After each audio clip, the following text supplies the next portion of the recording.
Henry Cejudo is out for 6 months, right? And luckily for when fighters get hurt, it's not that big of a deal if they're out for that long. Because if you were to lose, if your like quarterback got hurt in football and you were like, you found out that he had to have shoulder surgery, he's going to be out for 6 months, your team's basically fucked, right? But it doesn't really work that way in fighting, because if you're active, you're probably fighting like 4 times a year. If you're once every 3 months, if you're active. At the championship level, it's probably more common to see like 3 title defenses a year if you're pretty active. So he's already fought twice this year, and he fought against TJ Dillashaw and Marlon Moraes. So no fucking joke, right? And we need to talk about how impressive Henry Cejudo's run has been, because he's got 3, basically, he's accomplished the height of the sport 3 different times. You know, when he was 18 or 19, he was the youngest gold medalist in freestyle wrestling history, for Americans at least. He goes on to win the 125-pound title from Demetrius Johnson, who's widely considered as one of the greatest of all time. He knocks out TJ Dillashaw while TJ Dillashaw's on EPO when he jumps down to 125. A lot of people debate that stoppage, but man, put the EPO stuff aside and how you feel about it, right? Just being objective about the fight.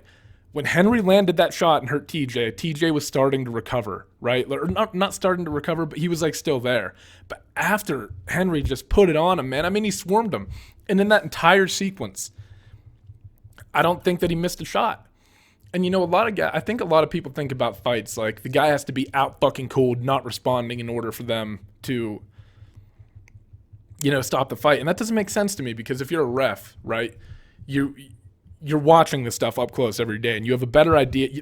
You have a better idea about what's happening. You're closer to the action, right? So it's easy to judge it from the outside, but when you're in there and you're watching these guys fight, sometimes you just realize that a fight has to be stopped because he's no longer able to defend himself. Like, yeah, you could have let TJ get knocked out, but I mean, and with chokes, it's a little more definitive because the consequences are less grave, right? Like, you tap a guy out, what the fuck ever, he falls asleep. But when you got a guy getting fucking swarmed, you have an Olympic caliber wrestler on top of him. This guy just cut down 10 pounds below a weight class that he usually fights in. And he's already small to begin with, so it's a bigger deal to cut. It's a bigger deal to cut from, you know, if you go from 155 to 145, I'm sure it sucks. But if you go from 135 to 125, that's a larger percentage of your body weight.